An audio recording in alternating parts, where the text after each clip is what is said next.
Nós temos 2 Brasis. Informação de primeira, segunda e terceira categoria. O que é? Informação de primeira categoria é você viu na fonte, sabe? Você pega a informação direto na fonte. Em um acidente que você acabou de ver. Outra coisa é você descrever aquilo para outra pessoa. O que a pessoa está ouvindo é a informação de segunda categoria. Porque aquilo passou pelo teu filtro. Teve que passar por você e sair. Então tem uma pequena distorção do que acontece. Essa pessoa escuta e passa para um outro amigo, passa para frente, a terceira pessoa está recebendo a informação de terceira categoria, certo? Do modo geral, mídia, uma mídia honrada, ela deveria ser uma informação de segunda categoria, porque ela vai na fonte, pega aquilo, é imparcial e traduz aquilo em português, tira o linguajar técnico e põe para os seus leitores, né, do modo geral. Talvez há 30 anos atrás era assim. Hoje já não é mais. Hoje a mídia, do modo geral, é uma informação de terceira para quarta categoria. Então, isso é importante. Por que eu estou falando isso? Por quê? Porque às vezes o que a gente escuta de Brasil na mídia não é o Brasil das fontes de dados, entendeu?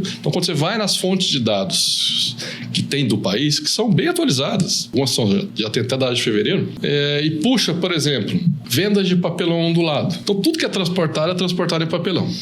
Então se você mede a quantidade de papelão que é vendido, é um medidor bem clássico, né, de economia, né? Então você mede a quantidade de papelão que é vendido, você está medindo de certa forma a eletricidade da economia.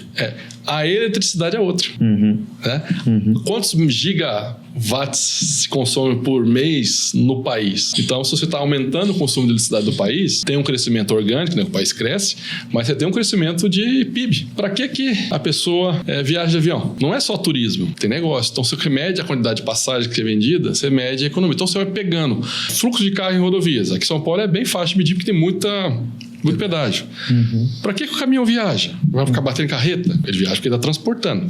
Quanto mais caminhões andando, isso é indiretamente uma noção da economia. Então, quando você pega esses indicadores de fluxo, né, de termômetro da economia, todos estão indo bem, na faixa de 4% a 6% ao ano de desenvolvimento. Então, isso não significa PIB, mas isso significa o quê? O PIB vai crescer. Você está fazendo algo, o motor do país está puxando o país para frente. Então, essa primeira classe, né, vamos supor, que é o básico, que é mais difícil de ser manipulado, porque o dado é ali. O sistema da Eletrobras mede a quantidade de energia que é consumida no Brasil. A Anfávia mede a quantidade de carros que é vendida. A quantidade de cimento. O Sindicato de Cimentos mede a quantidade de cimento que é vendido. Para que você compra mais cimento? Então, se você está comprando cimento, ou você está reformando, você está ampliando.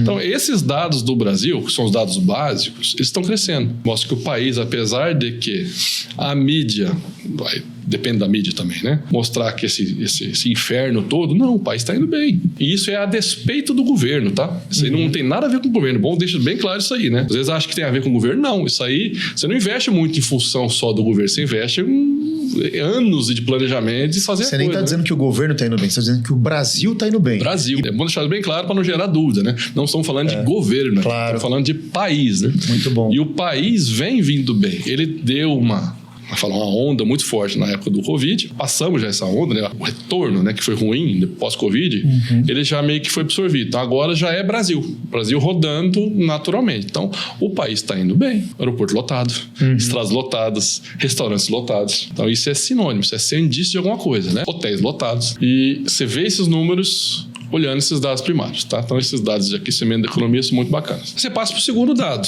Bom, esse é o dado produtivo. O país está produzindo? Tá. Qual que é o segundo dado? Dado de consumo. Venda de eletrodomésticos. Venda de casas. Nível de financiamento. Tá tudo bem. Tudo tomando. Apesar desses juros nossos, tá vendendo bem. Minha Casa Minha Vida, por exemplo, tá rodando bem. O país tá desacelerando? Não. Tá assim, vai desacelerar? Do jeito que tá indo agora, parece que não. A taxa de juros, ela demora muito tempo para chegar na economia, né? E ela é uma taxa muito mais ligada a quem é grande. Quem é que paga 15% de juros no dia a dia? Cheque especial, cartão de crédito. É muito mais. Muito mais. Então, 15%, 13% de juros é para empresas, para grandes firmas, né? Tier de algum negócio novo. Há um certo freio. Pega uma firma que tem um cheque especial de 2 bilhões de reais lá na conta lá com o banco, a taxa de juros vai influenciar pra caramba, né? À toa que a Bombril tá saindo do mercado aí, pedir operação judicial. Então, esses mercados muito grandes, a taxa de juros influencia muito forte, porque as firmas já são muito alavancadas, né? A firma já deve muito, já usa muito crédito para trabalhar. Então, se você não tem um colchão financeiro, qualquer variação na taxa de juros te impacta na veia, porque o seu faturamento por mês, boa parte dele vai só para pagar juro. Mas o juro alto, do jeito que tá, ele chega na economia, chega. Tem um delay, tem uma defasagem de tempo até chegar. Porque as empresas aí não diminuem a produção, enfim, tem uma defasagem no tempo, sim. Nós não somos um país de juro barato, nunca fomos. A ideia de que o juro atrapalha, claro que atrapalha. Mas atrapalha geracionalmente. Daqui a 20 anos, a gente olha nós, como a Argentina, por exemplo, ou um outro país tem um juro um pouco mais barato, a gente vai estar abaixo deles. Mas quem está aqui, igual o sapo dentro da água, correndo, a coisa tá ficando gostosinha, mas lá fora o cara cresceu mais rápido do que a gente aqui. Então ele é mais comparativo do que nós mesmos. A gente está indo. Só que é muito mais lento do que a gente gostaria. Esse é o efeito que o juro faz, mais nesse sentido. Essa é a minha visão, né? O povo, do modo geral, os dados da parte de trabalho no Brasil, né? Bombando. Massa salarial, que é a quantidade de pessoas que trabalham, vezes o salário médio dessas pessoas. Então, você tem por mês aí, sei lá, quantos bilhões de reais que entram na economia por mês, né? Então, esse é um número bacana. Ó, todo mês se paga, entre aspas, né, sei lá, 300 bilhões de reais de salário na economia do país. Esse dinheiro, pequeniníssima parte dele, fica na mão da pessoa lá. Esse dinheiro gira. Então, se o mês que vem é 305 bilhões, todo mundo está tendo um sharezinho um pouco maior.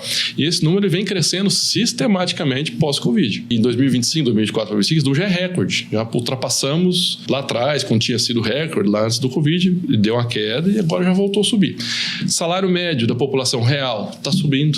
O salário médio está subindo, também é recorde. Quantidade de pessoas empregadas também é recorde. Tanto do lado da produção, quanto do lado do consumo, está indo bem. Quantos por cento por mês você deixa de supermercado lá? Hoje é 21% na média. Mais ou menos você deixa em supermercado, tá? Na média, né?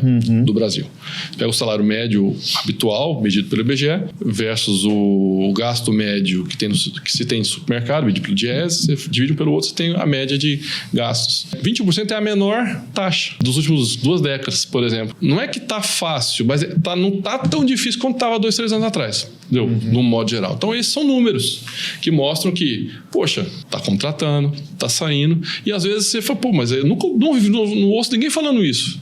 Pois é, as pessoas buscam informação de segunda ou terceira categoria. Elas esperam outras pessoas falarem para elas irem atrás desses dados, ou saberem disso, né? Eu, através do que eu faço, eu vou na fonte dos dados para puxar esses dados, para acompanhar ele todo mês. Então, você fala assim, mas o país vai estar na beira do precipício? Não, o país não está, não.